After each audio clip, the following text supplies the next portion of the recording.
Hello, my name is Sarah Thompson from Greensboro, North Carolina, and my question is for the Congressman.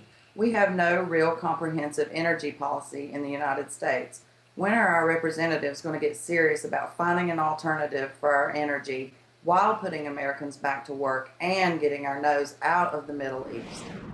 Welcome back to Energy Now. That question from Sarah Thompson, who is fed up with high gas prices. A couple of months ago, she created No Gas Day on Facebook, asking people to avoid all gas stations on March 31st, and she had more than 1 million followers. So, Congressman, could you answer that question, Congressman Blumenauer? I want to be clear that what we need to do with energy, I think, is something that the majority of the American public would agree with. It's about providing choices for people, not forcing them to either drive or ride a bike. And how's that going to affect gas prices? Well, that is largely dependent on supply.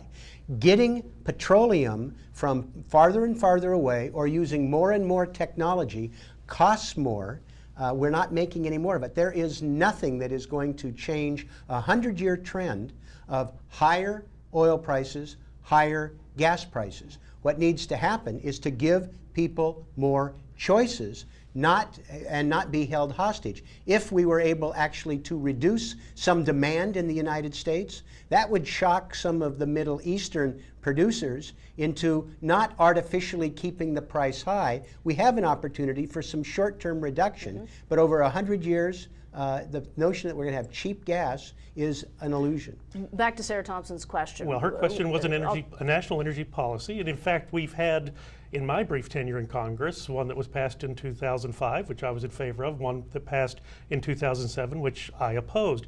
The difficulty is the consistency in our energy policy, and we will change direction on a dime depending upon political equations, and that's what's got to be frustrating to people. I think the realistic approach that needs to be taken is all of the above. But we tend to pick winners and losers in our tax code. We tend to pick winners and losers with subsidies. That's what has distorted the market. Well, let me ask Congressman Blumenauer this. A recent House report accused the Obama administration of keeping gasoline prices and energy prices high on purpose to get people out of their cars. Should there be high gas prices in this country? That is, of course, stupid.